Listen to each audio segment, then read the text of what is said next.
We're going on tour. This fall, we're bringing the live podcast show to 4 new cities. We're coming to Nashville, San Diego, Chicago, and Birmingham, Alabama. If you've ever wanted to see the live podcast in person, go to jesusinthestreet.org/tour and get your tickets. It's going to be a powerful night of worship, and the word that God is storing in my heart is going to be different and unique to each city we go to. So come out, jesusinthestreet.org/tour, get your tickets, and we'll see you in Nashville, San Diego, Chicago, and Birmingham this fall. What's going on, guys? Welcome back to another episode of the Bryce Crawford podcast. I'm Bryce, and today we are on Proverbs 18 out of the 31 chapters in Proverbs, guys. We're breaking down the whole book. If you guys want to follow along, download the free PDF, jesusinthestreet.org/Proverbs. I almost said podcasts /Proverbs to get the free PDF today. We're going to be reading it and diving into it today. Let's read. Whoever isolates himself seeks his own desire. He breaks out against all sound judgment. A fool takes no pleasure in understanding, but only in expressing his opinion. I want to highlight verse 1 really quick. Whoever isolates himself seeks his own desire. There's something important and beautiful about community, and there's an emphasis around community. That's why God preserved the early church. We see through the book of Acts, there's importance of surrounding yourself with people who chase the same goal, which is Jesus. And oftentimes we say, well, it's healthy for me to isolate myself. Well, I think it's okay to be alone, but to isolate yourself is to separate yourself completely from people, and that's actually going to cause two things, what Proverbs is saying: to seek your own desire, right? To fall into sin, to succumb to temptation, right? But the second thing that's going to happen is you're going to give the devil the license to use your sin against you, to feel guilty and shameful, and he's going to attack you from within. And so we need godly community around us to confess to one another, to build each other up, and to walk in right standing with God. Verse 3, when wickedness comes, contempt comes also, and with dishonor comes grace. The proud, superior attitude that thinks itself better is better than the others, right? This prideful attitude that the wicked bring, it looks at those to be lesser than, with a scornful attitude, with a scornful face. And it says contempt follows the wicked because God will scorn those who scorns others. God will deliver just punishment to those who deserve the punishment necessary. It's hurtful, but God, what does the Bible tell us? That vengeance is the Lord's. I mean that God handles it in the end.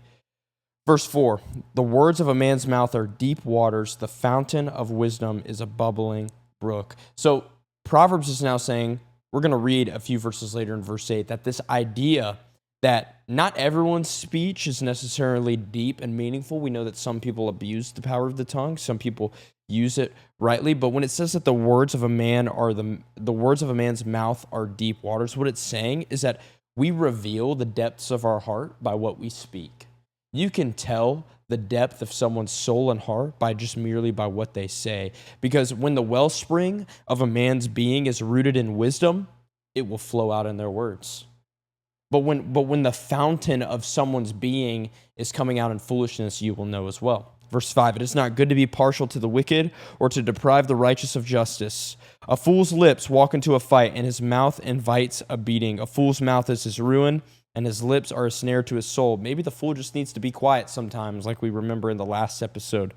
Verse 8, I love this verse. This is about gossip. The words of a whisperer are like delicious morsels. They go down to the inner parts of the body. Gossip seems to be like this desirable thing. It seems to quench your soul, right? It says the words of a whisperer are like delicious morsels. Gossip has the appearance of substance, but then when you consume it, it actually goes down into your body and affects deeply your heart. Words go down into us, and it often changes the way we think and feel about people, the way we think and feel about ourselves. Even if the person that's gossiping, what they're saying isn't true, it still affects us. So we have to be careful at what we consume. Proverbs actually told us that our eyes are the lamps and windows to our soul, right? So what we consume is what we become, and we have to be careful on what we consume.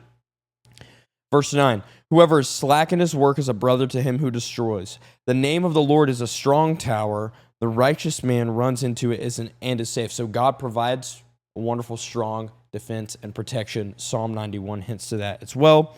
A rich man's wealth is a strong city, and like a high wall in his imagination.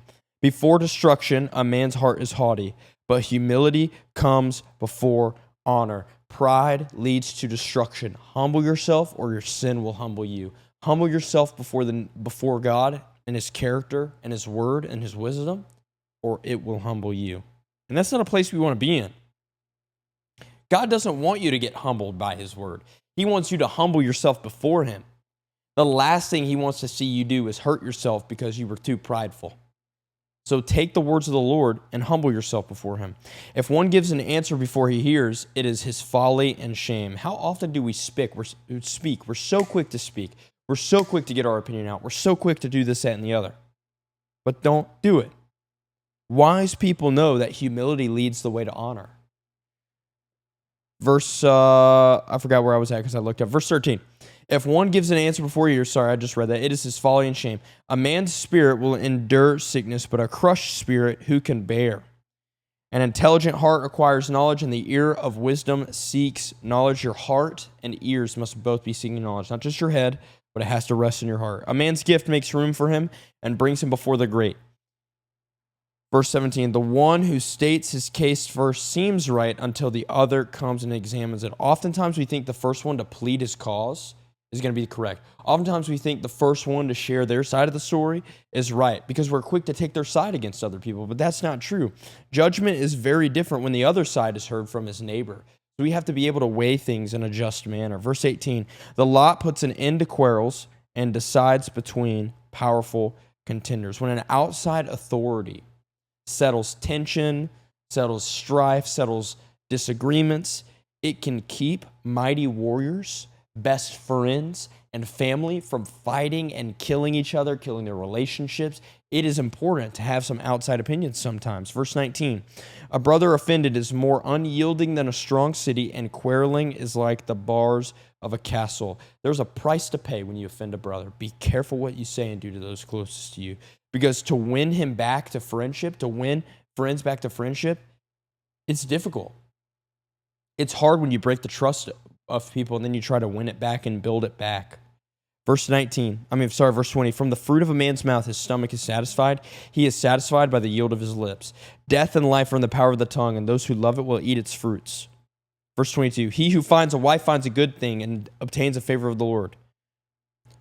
What does Solomon mean when he says he who finds a wife finds a good thing and obtains favor from the Lord? There's a special blessing that no one can receive outside of the covenant of marriage you make before God to the opposite sex in one lifetime. It's powerful. There's a beautiful, special favor and blessing you receive from God when you make a covenant to a significant other for a lifetime before God.